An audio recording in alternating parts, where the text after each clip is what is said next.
मुझे बैतूल की बात करते हैं। दरअसल मुझे बैतूल इसलिए क्योंकि मैं रहा भी हूं यहाँ, और बात इसलिए करते हैं कि कितना बदला, क्योंकि कभी बतूल कहा जाता था, फिर वो बैतूल हो गया। बैतूल में भी कितना बेतूल है या बैतूल है, यही समझने की कोशिश करेंगे। पूरे जिले की बात करेंगे। आमला विधायक योगेश मंडागरे जी हैं हमारे साथ, आपका स्वागत है सर। नीलय डागा जी हैं मेरे बाएं तरफ, बैतूल के विधायक, युवा विधायक और उम्मीदें। और साथ में राजीव खंडेलवाल जी का परिचय कराना थोड़ा सा अलग टाइप से होगा, क्योंकि दरअसल राजीव खंडेलवाल जी पहले राजनेता थे, बाद में राजनीतिक विश्लेषक हो गए। तो क्यों वो राजनीतिक विश्लेषक तक पहुंचे, ये भी जानने की कोशिश करेंगे। सबसे पहले नीलय जी आपके पास पहुंचते हैं। ये जो बैतूल की तस्वीर है, क्योंकि आपके उद्योग तो दुनिया भर में है, बैतूल में ये जो औद्योगिक विकास है वो क्यों नहीं होता? युवा बदलते हैं तो इतिहास बदल जाते हैं। यहाँ का युवा जो है वो स्थानीय रोजगार के भरोसे है, लेकिन कोई इंडस्ट्रियलाइजेशन नहीं है, कोई औद्योगिक विकास नहीं है। बैतूल वही नहीं आ रहा है। कुछ पुरानी फैक्ट्रियां थी, बड़ा नाम होता था HMT और तमाम फैक्ट्रियां, वो सारी बंद पड़ी है। हालात ऐसे क्यों है? हमारे यहाँ बैतूल में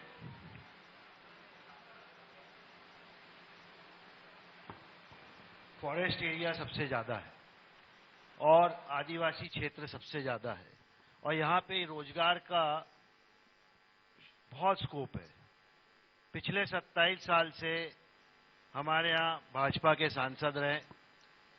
पिछले सवा साल को छोड़ के 2018 से 2020 मार्च तक के छोड़ के सवा साल की सरकार के को आप कांग्रेस की सरकार थी, और 19 साल से भाजपा की मध्य प्रदेश में सरकार है। कांग्रेस ने इस देश की आजादी की लड़ाई लड़ी, और जिस समय इस देश को आजादी मिली, इस देश की सरहदें खुली पड़ी थी, खाद्यान्न नहीं था, डैम नहीं थे, पानी नहीं था, हमारे यहाँ कुछ भी न खाने का उगता था, न कोई इंडस्ट्रीज थी। आज उस समय देश की कमान जवाहरलाल नेहरू जी ने संभाली। बजट में तिरपाल ढकने के लिए भी पैसे नहीं थे। अभी मैं सुन रहा था 70 साल चिल्लाते हैं बीजेपी के लोग, जो ये 2014 में इनको सरकार मिली है झूठ के भरोसे।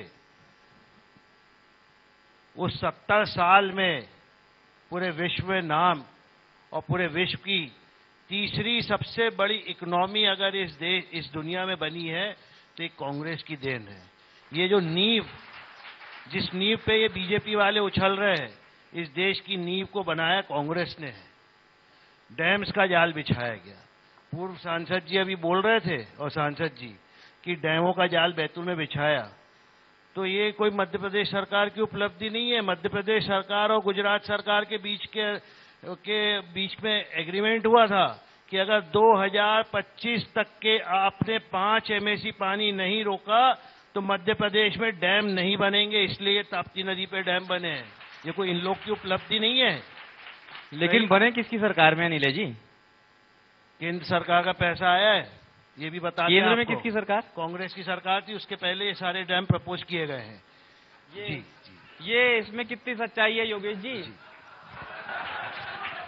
ये सबको पता है कि डैम किसके कार्यकाल में बने। अब कोई अपने पुराने पेपर लेकर घूमे, कुछ बताए, तो उन चीजों का कोई अर्थ नहीं है। सब जान रहे हैं कि पाराशो डैम, गढ़ा डैम, घोघरी डैम किसके कार्यकाल में स्वीकृत हुए और किसके कार्यकाल में बने हैं। और निश्चित रूप से ये भारतीय जनता पार्टी का इसमें और यहाँ के जो लोकल लीडरशिप थी उनका बहुत बड़ा योगदान है। और 2003 में जब इस प्रदेश में जब छोड़ के गए थे, तब जहां पर 7.5 लाख हेक्टेयर में सिंचाई होती थी, आज वो 45 लाख हेक्टेयर में हो रही। तो ये भी मैं समझता हूँ कि भारतीय जनता पार्टी की एक बड़ी उपलब्धि है। लेकिन मैंने ये भी सुना कि बड़ा डरते हैं आप लोग गुजरात वालों से, और पानी के मामले में जब कॉम्प्रोमाइज किया मध्य प्रदेश सरकार ने, तब बैतूल के सारे लोग चुप थे। कैपेसिटी कंट्रोलिंग के मामले में डर था आपको नरेंद्र मोदी से, डर था आपको अमित शाह से। जो पानी ताप्ती का मध्य प्रदेश को मिलना था, उससे ज्यादा कोटा आप लोगों ने गुजरात को दे दिया। मैं बैतूल जिले के बारे में बता रहा हूं कि आज बैतूल जिले में लगभग हम लोग 50,000 हेक्टेयर में अगर सिंचित क्षेत्र में वृद्धि कर रहे हैं, तो और जो पारसडो है, घुघरी डैम है, गढ़ा डैम है, इन सबका पानी यहीं पे रुक रहा है। ये पानी कहीं गुजरात नहीं जा रहा है और यहीं की जनता को मिल रहा है। और यही जो आप अभी औद्योगिक नहीं, एक और चीज मैं बता रहा हूँ, जो औद्योगिक अभी आप विकास की बात कर रहे थे, तो पिछले 18 वर्षों में आपको अंतर भी समझना चाहिए। कैसे यहाँ पे औद्योगिक वृद्धि नहीं हुई है? यहाँ पर इतनी ज्यादा अभी गन्ना की खेती हो रही है, 4-4 शुगर मिल लगी है, इथेनॉल प्लांट लगे हैं, हमारे भाई की भी फैक्ट्री है, हेमंत भैया भी अपनी फैक्ट्री डाल रहे हैं, अच्छे स्कूल हुए हैं, अच्छे हॉस्पिटल हुए। कैसे आप बात करते हैं? आप सिर्फ नकारात्मक चीजों पे बात करने के प्रयास कर रहे हैं, जबकि इतनी सारी जगह पे इतने सारे काम है, आपको इन उपलब्धियों को भी गिनना चाहिए। चलिए बिल्कुल इस मामले में जानने की कोशिश करेंगे, जब तक कि हम राजीव खंडेलवाल जी के पास भी आ जाते हैं। किसी समय पे बैतूल सुधार न्यास नाम का एक शब्द हुआ था और उसकी कमान आपके पास थी। कितना सुधर गया, ये दावे एकदम पुख्ता हैं? सर्वप्रथम